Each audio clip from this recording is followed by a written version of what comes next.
Rich, those teams are working hard right through the night again, looking for survivors. And an important part of that work, you can see right there on the rubble pile, are dogs. A Tampa K-9 handler explained to Fox 13's Brianna Arredondo how they train dogs for disasters like this. Brianna joins us live now.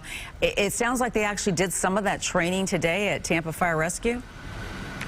Cynthia, these search and rescue crews, they train every week just in case something like that happens here locally. And tonight, a coordinator explains how rescuers work with their dogs in situations like what we're seeing in Miami. The images of a condo building collapse in Miami are gripping, and four-legged search and rescue workers have an important role there right now, sniffing out what humans can't see under the rubble. Any survivors. The first entry is going to be by the K-9. So we're going to send the dog up there.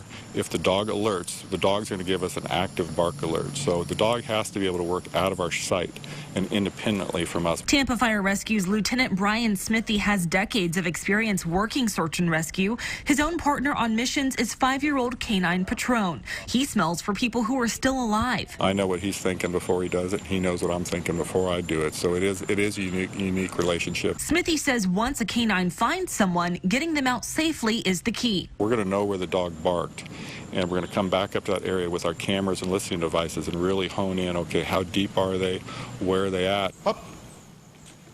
Train how to navigate through rubble for when the call comes. The last big thing that we did would have been the earthquake in Puerto Rico a year and a half ago.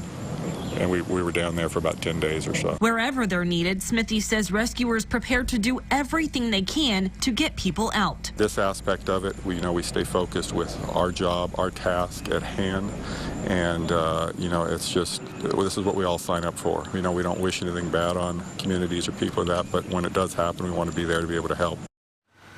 And Lieutenant Smithey says that people on those search and rescue teams like his, they all have different specialties that they're bringing to the table, like canines, medics, and even technology. And he says that it takes everyone working together as a team to be able to find out where a person is and then be able to get them out safely. Yeah. Cynthia? Yeah, that handler-dog relationship is just so critical at a time like this. So thank you, Brianna. It's those dogs are working hard, and so are their handlers.